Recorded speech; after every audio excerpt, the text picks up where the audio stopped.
to the next dimension.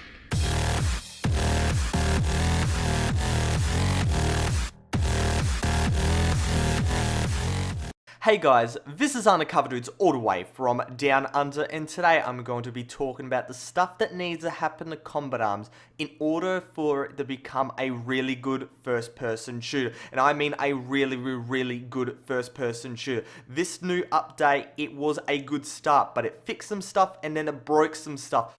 Overall, Nixon really needs to go and get off their ass, and a massive thank you to CC Fang. Before I start, she went and kind of spurred a community effort just asking people what is wrong with the game at the moment. They went and listed a whole ton of points. I went and took the main points for that, mixed it with my personal opinion, and this is the commentary for today. The first one is the most important of all, and that's the GP rate that is in Combat Arms right now. For winning games, losing games, it's just too low. It's got to get increased. Increased dependency on GP nowadays is just too high. And the fact that getting a full kit is going to cost you well over 5,000 GP, and you're not going to go and make that back within, 3 to 4 hours, then it's just really not worth to go and play the game. Nexon just has to go and increase it. It's 100% no-brainer for them to go and do it.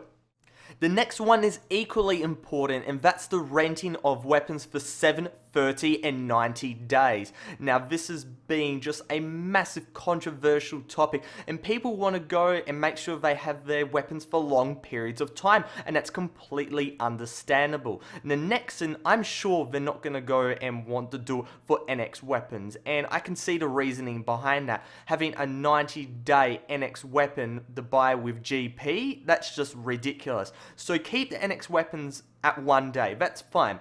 But make sure the GP weapons go to 7, 30, and 90 days. That is absolutely a no-brainer. Why limit people from using their own GP to buy weapons for longer periods of time so they can play the game for longer periods of time? It just doesn't make sense why Nexon has gone and limited these GP weapons just the 1 day. So make sure they have to go and increase that. That's so important.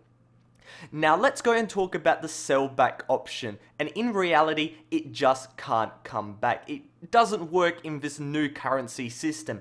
People will go and buy, let's say, $25 of an X, buy a gun, let's say the M416 CQB for permanent, sell it back, get 100k GP, and then play with a heap of other NX weapons for GP, instead of buying the separate guns for permanent with NX. That's what Nexon wants you to go and do. Rent the gun for 1 day, say, oh yeah, that's cool.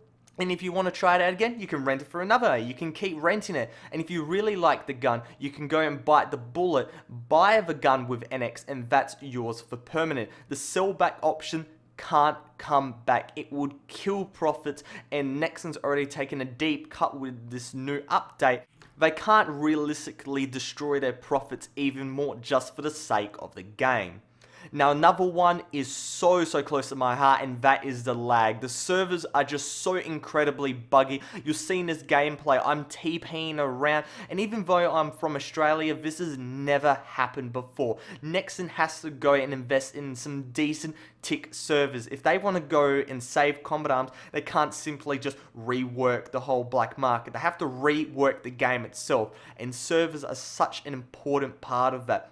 Getting some decent servers that are reliable, you can get a decent connection to, and most importantly, it's fair for all players is just a crucial thing that they need to do. They won't be able to go and do it in a day, obviously, but they need to go and do it within the next couple of months, or people will just stop playing.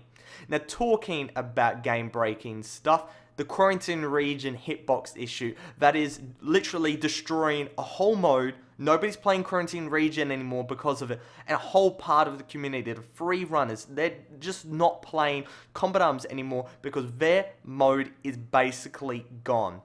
Now, at the moment, that is all the most important stuff right now. If Nexon can go and get this done, it would definitely go and help Combat Arms. There's a lot of long-term goals I'd like to talk about, and I'll go and talk about that in another commentary. But other than that, it's Undercover Dudes, all the way from Down Under, out.